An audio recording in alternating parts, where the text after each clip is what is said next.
Ties with former allies in the West are in tatters over its invasion of Ukraine. Russia is naturally looking elsewhere to do business.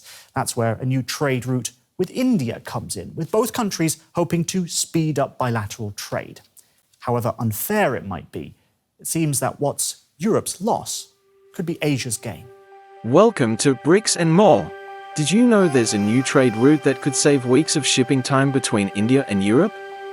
Today, we're diving into an infrastructure marvel that's set to reshape global trade routes, the North-South Transport Corridor, or NSTC. What is it? Why is it being built? And what are its geopolitical impacts? Let's find out. The North-South Transport Corridor is a 7,200-kilometer multimodal network of ship, rail, and road routes.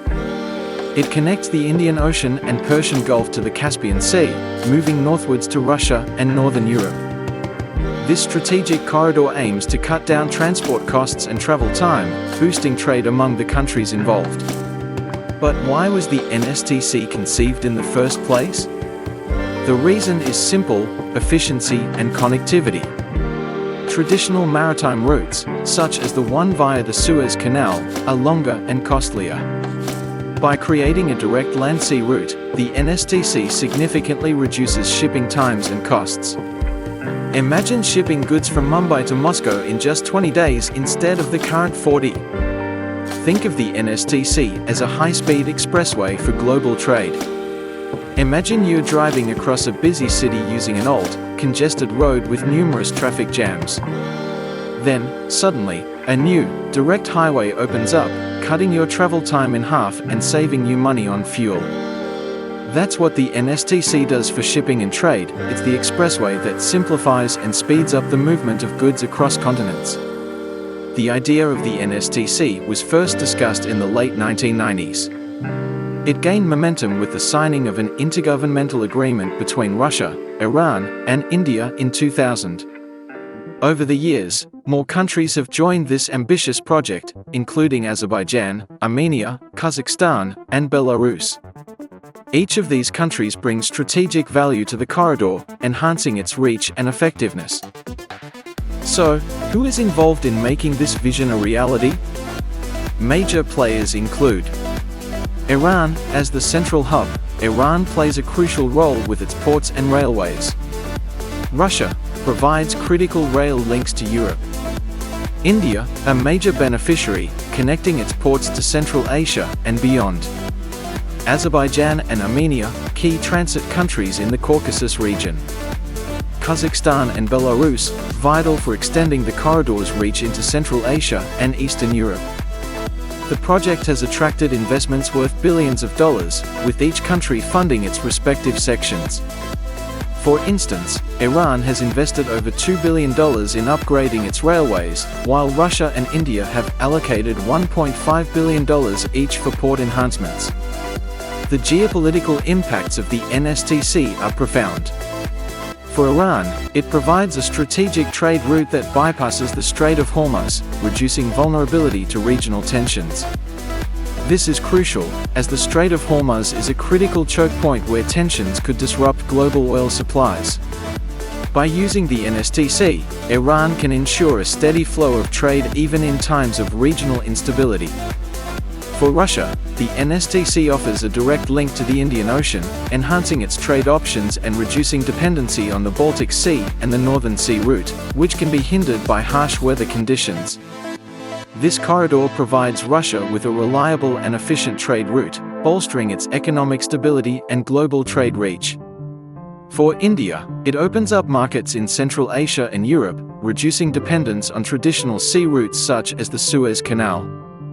This is particularly important as the Suez Canal is often congested and susceptible to blockages, as seen in the recent Ever Given incident. By utilizing the NSTC, India can ensure uninterrupted trade flow to key markets, enhancing its economic resilience. But the NSTC is not just about regional benefits, it fits into a broader geopolitical strategy, particularly for the BRICS nations: Brazil, Russia, India, China, and South Africa. the NSTC aligns with the BRICS objective of fostering economic cooperation and reducing dependency on Western-dominated trade routes. By enhancing connectivity among BRICS members and other regional players, the NSTC can facilitate smoother trade flows, economic collaboration, and strategic partnerships. Moreover, the NSTC strengthens economic ties between member countries, fostering regional cooperation and stability. It also offers a counterbalance to China's Belt and Road Initiative, giving countries an alternative for trade and investment. This diversification of trade routes reduces risks and provides more options for global commerce. If you're enjoying the content so far, don't forget to like the video, subscribe to the channel, and leave a comment below. Your support helps us create more great content for you. The North-South Transport Corridor, NSTC, is composed of various interconnected infrastructure projects that span multiple countries. Here are the key components. 1. Iran's infrastructure. Chabahar Port, located in southeastern Iran, this port is a key entry point for goods coming from the Indian Ocean. Bandar Abbas Port, another crucial port in the Persian Gulf, facilitating maritime trade. Kasvin-Rasht-Astara Railway, this railway connects Kasvin to Rasht and extends to the border town of Astara, linking with Azerbaijan. Trans-Iranian Railway runs from the Persian Gulf ports to the Caspian Sea, connecting southern and northern Iran. Iran's highway network upgrades and expansions to connect ports and railways efficiently. 2. Azerbaijan's infrastructure. Astara-Astara Railway, a cross-border rail link between Astara in Iran and Astara in Azerbaijan. Baku-Tbilisi-Kars Railway, although not directly part of NSTC, it enhances connectivity in the region. Baku Port, located on the Caspian Sea, it is a critical node for maritime transport. 3. Russia's infrastructure. Russian rail network, connecting southern Russia through Astrakhan to the central and northern parts of the country, including Moscow. Astrakhan Port, located on the Caspian Sea, serving as a gateway for goods moving through Russia. 4. India's infrastructure. Jawaharlal Nehru Port, Nhava Sheva, India's largest container port in Mumbai, a key starting point for goods. Kandla Port, another important port on India's western coast. Dedicated freight corridors, upgrades and new constructions to connect ports with inland logistics hubs. 5. Other regional infrastructure. Kazakhstan's infrastructure. Railways and roads, enhancing links between the Caspian Sea and Central Asia, supporting connectivity to Russia and China. Armenia and Belarus. Logistics hubs and rail links, strengthening transport networks to integrate with the NSTC and facilitate smoother trade flows. Multimodal hubs and free trade zones. Anzali Free Trade Zone, Iran, a major logistics hub on the Caspian Sea, facilitating trade. Special Economic Zones, SEZs established along the corridor to support logistics, warehousing, and customs facilitation. Technological and logistical enhancements. Customs modernization, implementing advanced customs procedures to streamline cross-border trade. Logistics centers, establishing modern logistics centers to manage cargo efficiently.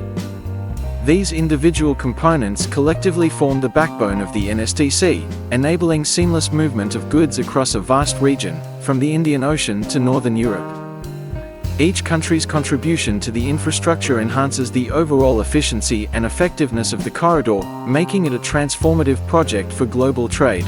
The North-South Transport Corridor is more than just an infrastructure project. It's a game-changer in global trade dynamics, promising faster, cheaper, and more efficient transport options. As the NSTC continues to develop, it will undoubtedly play a pivotal role in the economic future of the region. What do you think about the NSTC? Could it change the way we think about global trade? Let us know in the comments below.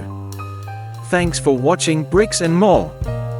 If you found this video interesting, don't forget to like, subscribe, and hit the bell icon for more fascinating insights into global infrastructure projects. See you in the next video.